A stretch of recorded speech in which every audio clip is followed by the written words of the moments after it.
After 2 days in the woods, vow of silence, I talked to no one. I didn't bring a phone. I didn't bring anything to read, anything to listen to. I took a vow of silence, wasn't going to communicate any to the outside world. I did not speak to anyone. I didn't even speak a word. I didn't listen to anything besides the deep Florida wilderness for 48 hours, and it was pretty amazing.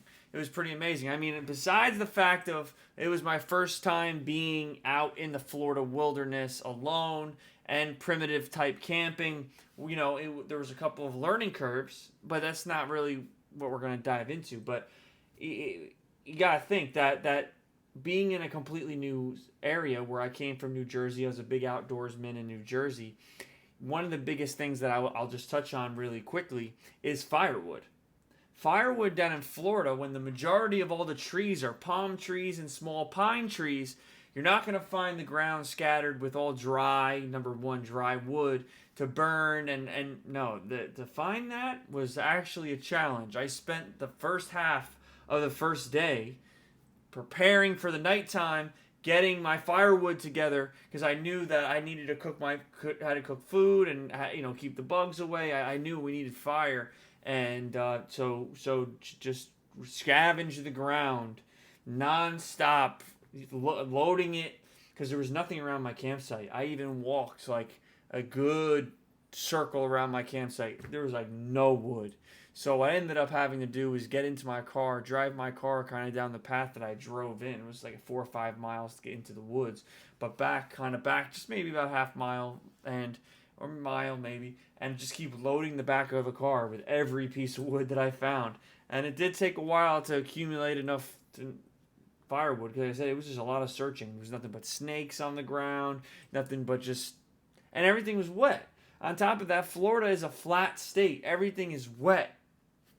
So that was something that was interesting. That's definitely something that stuck out as a challenge. But like any other challenge, it was amazing. A lot of growth from it. I learned a lot, and but what I really noticed about being, like, let's just talk about this. Like when I came back, right, my first night that I was sleeping, the fan was making noises. The actual ceiling fan, tick tick tick tick tick tick. I have like a little air purifier that was driving me nuts. The cars outside the windows, the dump trucks driving by, like everything was just absolutely like irritating me. And I woke up with like a headache. And I thought back to the last 48 hours where I only heard like bugs, birds, wind, trees, leaves. Like that's the only sounds. Not even my own voice. Like me walking, the water sounds of me walking through the water, unfortunately, a few times. Like those were the only sounds I was surrounded by. And which was nice was I was in the Florida wilderness on the first full moon of 2024. And I tell you, that was spectacular. The moon lit up the woods like it was beautiful. And the Florida woods are just totally different than anything else I've experienced. And like the birds in the middle of the night woke me up because they would land into the trees and sounded like an airplane taking off. It was there was a quad in the middle of the night, not too far away, and I was deep in the woods, and that woke me up. Woke up, grabbed the pistol a few times, but it made me understand how pure nature is. Like nature doesn't try to be nature, meaning like a piece of grass is not trying to be a piece of grass. A tree is not trying to be a tree. A bird just flies. It doesn't try to fly. A fish just swims. It doesn't try to swim. But then you come back to the real world where we all function and live for the most part. Everyone's trying to be someone they're not. The other guy. They're trying to do this. They're trying to do that. They're not pure. They're not operating from purity. Like they're not pure. They're all trying to be something that necessarily they're not. And like it's like imposters, like whatever kind of freaking shit you want to give it. Like, it's just people not being true to themselves. And that's really the biggest problem.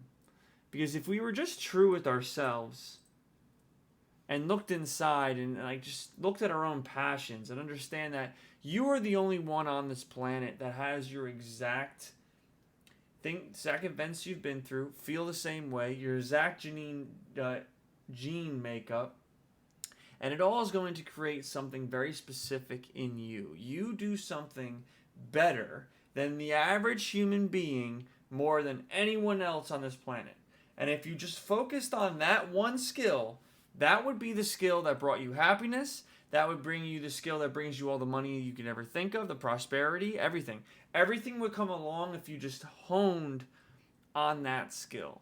And for instance, my skill has always been navigating, being outdoors, but also communicating. So I'm taking the two and putting them together. I'm going to keep communicating to the world, pushing my message, letting people know about the different ins and outs of everything I'm learning, because I've been through so many trials and tribulations of high successes, low failures, moving, giving it all, risking it all, numerous amount of times, money, businesses, family, friends, and I've literally have been through so many different types of experiences that forced wisdom from other people, because I would seek counsel, and just from personal development, because that's all I've surrounded my life with, because I knew in order to get ahead, that's what I had to do. So I'm just trying to take like my weekend of being outside for 2 days, and my way I can communicate to people and all the personal development and mold it together and bring people with me to the outdoors. At the same time, give us time to talk on how to better our lives, better our mindset, better our decision making, and tie it all together. Because in the peace those 2 days gave me, the clarity, the new ideas that came to my mind, I got a little bit more creative with just how I thought about things and how like these new ideas just came together. It gave me a power boost. A fucking power boost that needs to be experienced by more. And I'm going to use my communication skills and my survival and outdoor skills, bring them together, and we're really going to create something amazing. The 2 places that I would want to basically go to do my first 2 events is going to be the Redwoods in Washington, badass, and the Red Rocks out of Utah. Like, those are my 2 events that I'm going to set up, and anyone that's interested will go out there hiking, eating, enjoying the scenery, and just creating a badass itinerary where we just hang out maybe 3-4 days, but just really get to spend time with nature, be around like-minded people, help push through adversity, solve problems that we're all going through, and just come back refreshed, connected, recentered, regrounded, and with answers on how we're going to push forward through some of the problems that we may be experiencing at that time. So that's my mission. I hope you come along with me. Ask me about the next one or what's coming up next. I want to include you. Everyone's invited. And let's make it a great fucking day. Let's go.